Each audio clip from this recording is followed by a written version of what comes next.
Breaking చూస్తున్నాం. హైదరాబాద్లోని రాయదుర్గంలో హైడ్రా కూల్చివేతలు చేపట్టింది.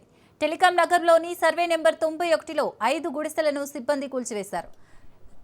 2000 గజాల్లో పార్క్ ఉండగా పార్క్లో 5 గుడిసెలున్నాయి. తాము గత 30 సంవత్సరాలుగా ఇక్కడే ఉంటున్నామని హైడ్రా అధికారులు తమకు కనీసం నోటీసులు కూడా ఇవ్వకుండా కూల్చివేతలను చేపడుతున్నారని స్థానిక బాధితులు ఆరోపిస్తున్నారు.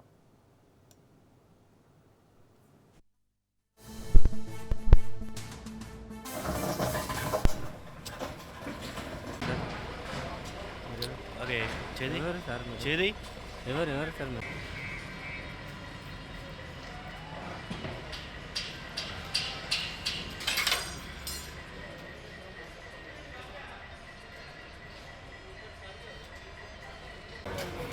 हल्का सा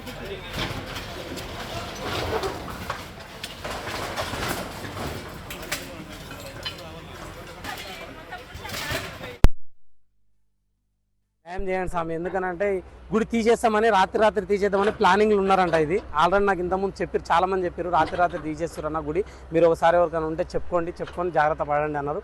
అది నిజం జరిగింది. ఈరోజు ఇక్కడ వరకు దొవ్వారు. ఇగో చూడండి, మొన్న గజస్తంభం గురించి కూడా మేము ప్లానింగ్ చేసి గజస్తంభం గురించి చేస్తూ కూడా వాళ్ళు వచ్చి ఆపారు.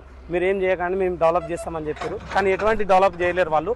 గుడి తీయడానికి క్లియర్గా వాళ్ళు కాంట్రాక్టర్ ఏమంటుండు, పెద్దవాళ్ళు చెప్పిందే మేము చేసినాం సార్ అంటాం. ఆ పెద్దవాళ్ళని అడిగితే ఏమంటారు, మాకు తెలియదు అండి గుడి వరకు పోయిందనేది మాకు తెలియదు అంటారు. కానీ వాళ్ళకి తెలియకుండా ఎట్లా జరుగుతుంది సార్, ఇంత వర్క్ ఎట్లా జరుగుతుంది, ఎట్లా చేస్తారు చూడండి. ఒకసారి చూసి కూడా మీరు కూడా ఒకసారి చూడండి. గజస్తంభం గురించి చేస్తే కూడా వర్క్ ఆపేసారు మాది. దయచేసి ఇది కూడా చూసుకోండి, ఎందుకంటే మాకు ఇబ్బంది కలగకుండా మా హిందూ సంఘాల అందరికీ మాకు గుడి మెయిన్. మాకు దేని గురించి అవసరం లేదు సార్, ఏదైనా వర్క్ చేసుకోండి, మాకు సంబంధం లేదు. మా గుడి ఆపితే చాలు సార్, అంతవరకే. అల్లాపూర్ సున్నం చెరువులో ఉన్నటువంటి ఈ హనుమాన్ దేవాలయం ఎన్నో సంవత్సరాలుగా పూజలు అనుకుంటున్నటువంటి హనుమాన్ దేవాలయాన్ని ఉన్న ఫలంగా రాత్రికి రాత్రే ఏదో చేసేద్దామని చెప్పేసి హైడ్రా వాళ్ళు, నాకు తెలియదని కాంట్రాక్టర్ అంటాడు, నాకు తెలియదని చెప్పేసి ఆఫీసర్ అంటాడు. ఇట్లా బూటకం ఆడుతూ కేవలం హిందువుల దేవాలయాల మీదకి వచ్చే హైడ్రా అక్కడ పక్కనే కనిపిస్తుంది. నిన్న మొన్న ఆ పక్కన ఉన్నటువంటి ఇళ్ళన్నీ కూలగొట్టారు. ఆ ఇల్లులు కూలగొడుతున్నటువంటి ఇన్ఫర్మేషన్ రాగానే అక్కడ చిల్లా కట్టుకొని ఈ రోజు ఆ ముస్లింలు దానికి పాపం కడుపుకుంటారు. మరి అది కనిపించలేదా మీకు? కేవలం హిందువుల దేవాలయాలు, హిందువుల శ్రద్ధా కేంద్రాలే గుర్తుకొస్తాయా?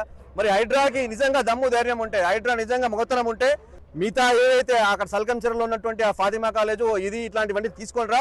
దీని గురించి మేము మాట్లాడతాం. మా దగ్గర ప్రూఫ్స్ ఉన్నాయి. మేము ఎన్ని సంవత్సరాల నుంచి ఉన్నాము, ఎన్ని సంవత్సరాల నుంచి పూజలు చేస్తున్నాము, ఆ విగ్రహం ఏడు దొరికింది, ఏం కదా దాని సంగతి మేము చూపిస్తాం. అంతేగాని రాత్రి కూలగొడతా అంటే ఈ నుంచి ఒక మిషన్ పోదు, ఈ నుంచి ఎవరు కూడా ఈ పనిచేస్తారు కూడా బయటికి పోరు. ఇక్కడ ఉన్నటువంటి హిందూ కార్యకర్తలు ఎవరు కూడా దీన్ని సహించరు అని చెప్పేసి హైడ్రాకి మేము హెచ్చరిస్తున్నాము. గుడి గత 20 సంవత్సరాల నుంచి ఉంది. ఎన్నోసార్లు స్థానికుడు వినోద్ తోటి నేను వచ్చి ఎన్నోసార్లు పూజలు చేసుకోవడం జరిగింది. ఇక్కడ ఎన్నో అన్నదాన కార్యక్రమాలు చేయడం జరిగింది. ఈ కాంగ్రెస్ ప్రభుత్వానికి ఎదురుగా అవపడే విల్లాలు ఉన్నాయి. ఈ సున్నం చెరువు కిందకే వస్తుంది. అది దాని వెనకాల ఉన్నది శ్రావణ హాస్పిటల్ వెనుక, అది మొత్తం చెరువు సున్నం చెరువు కిందకే వస్తుంది. మా హిందువుల గుడి హనుమాన్ గుడి అవపడేసరికి ఈ కాంగ్రెస్ ప్రభుత్వానికి ఏదో వైబ్రేషన్ వచ్చేసి మా మీద వాటి దండయాత్ర చేస్తూ మా గుళ్ళు కూలగొట్టి మా మనోభావాలను దెబ్బతీస్తున్నారు.